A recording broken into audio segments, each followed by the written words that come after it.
विधान परिषदेसाठी भाजपच्या 11 उमेदवारांची यादी जाहीर। पक्षश्रेष्ठींकडे 48 नावांची यादी दिली होती।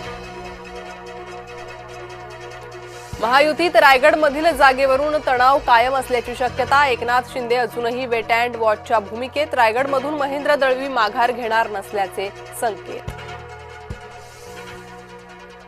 कोकण मतदारसंघाच्या बदल्यात शिवसेनेनं पालकमंत्री पद घेतल्याची चर्चा। भरत गोगावलेंचं पालकमंत्री बनण्याचं स्वप्न अखेर पूर्ण होण्याच्या मार्गावर।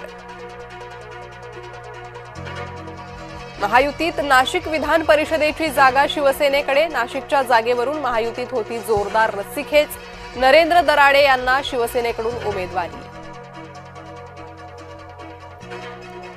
संभाजीनगर विधान परिषदेसाठी भाजप विरुद्ध उबाठा लढत। उबाठाकडून देवयानी पाटील डोणगावकरांना उमेदवारी। भाजपकडून संभाजीनगरातून भाजप जिल्हाध्यक्ष सुहास शिरसाटांना संधी।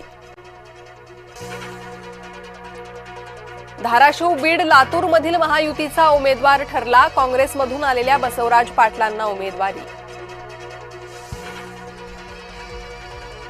विधान परिषदेच्या अर्ज भरण्यासाठी उरले अवघे काही तास। उमेदवारी अर्ज दाखल करण्यासाठी आज शेवटचा दिवस।